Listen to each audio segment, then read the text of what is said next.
Efa resaka amin'izay lamina eo anivon'ny ATT izay ihany isika dia tsy mbola nisy ihany koa ny marimaritra iraisana teo amin'ny syndicat ivondronan'ny sekoly mampianatra mamily fiarakodia eto an-drenivohitra sy ry zareo avy eo anivon'ny ATT mahakasika ny fanondrotana ny saram-piadinana amin'ny fahazahoana taratasy familiana fiarakodia ho 5,000 ariary anambanan'ireo mpampianatra izay mamily fiarakodia moa zany fa sarotra ho an'ireo mpianatra ho an'ireo mpiadana ny manefa izay sara-panadinana izay.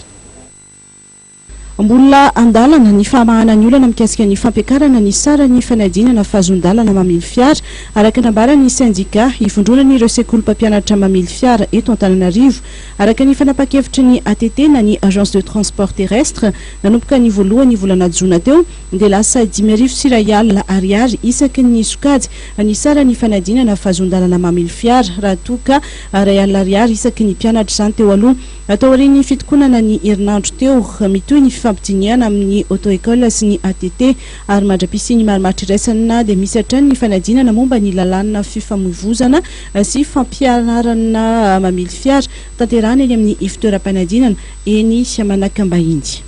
Zay zao dia mbola miandry ihany fa mbola tsy mivaly aloha zay le mba hitahitanay satria taloha zany zay zao mbola tsy stable le mba hitahitanay fa mbola nefa zay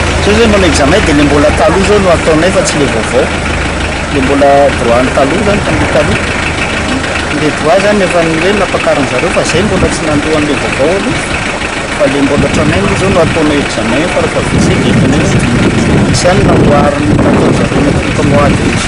le vaovao. Marina fa eo amin'ny mpianatra 200 isan'andro eo no manatanteraka fanadinana fahazon-dalana mamily fiara eto Manakambahiny. Ho an'ity sekoly mpampianatra familiana fiara ity manokana dia 13 no kandidana no fanadinana avy amin'izy ireo.